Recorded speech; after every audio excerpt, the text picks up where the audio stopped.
Since the official release of Minecraft, the game has been updated 27 times, and not many people realize how much the game has changed and still is changing. So today we're going to be looking at every single update starting on November 18th, 2011. This day marked the official release of Minecraft, and it introduced tons of the blocks and features that we use today. 1.0 introduced the end and came along with hundreds of other blocks from other versions with blocks and mobs for the Nether and Overworld. There were a few game mechanics that we still use today, but this release was mainly a foundation to build off of for a long time. A few months after the official release of Minecraft, we got the first update 1.1.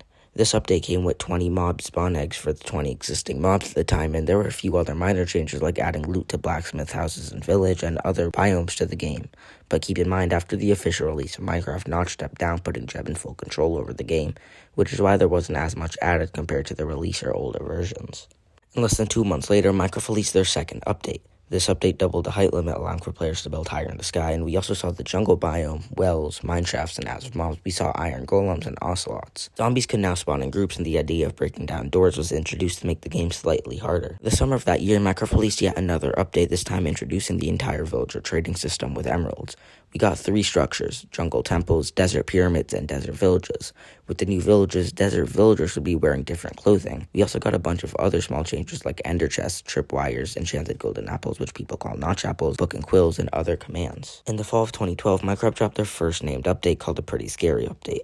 This name was partially given because it was dropped around Halloween, and the Pretty Scary Update came with the Wither Skeleton, a few hostile mobs, and some other blocks and mob heads. This update was the last of 2012, which was a banger year for Minecraft, ending the year with 26 million players. The next Minecraft update was named the Redstone Update, introducing a variety of redstone components that players could mess around with, making small contraptions.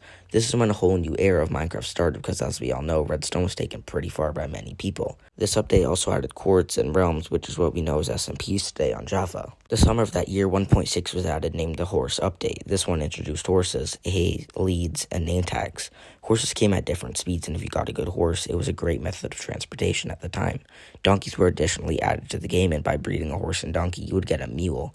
Mules were a mix of a donkey and horse, so it was decently fast, and it could have a chest on its back. The next update, released in October, was called the Update That Changed the World, and it so happened to be a year after the Pretty Scary Update.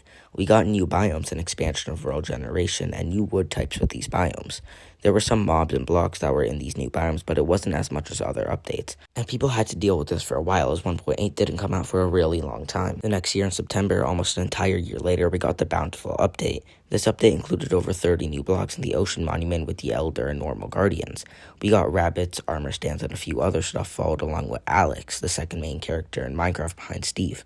Since then, Alex has showed up in a lot of Minecraft trailers. Between 1.8 and 1.9, there was a 545-day gap, the longest wait time in Minecraft history. 1.9 introduced a whole new combat system with cooldowns, shields, and removed sword blocking. And the end was completely updated to what we have today, even adding the ability for the player to respawn the Ender Dragon. We got a legendary enchantment, mending, and some other minor stuff. The next update, 1.10, was called the Frostburn Update. This update wasn't as big as the other updates, only adding strays, polar bears, husks, and more blocks to the Nether.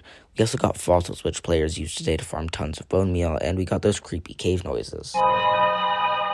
Not too long after, we got 1.11, the Exploration Update, which pretty much added the woodland mansions, new mobs, totems, explorer maps, shulker boxes, and observers.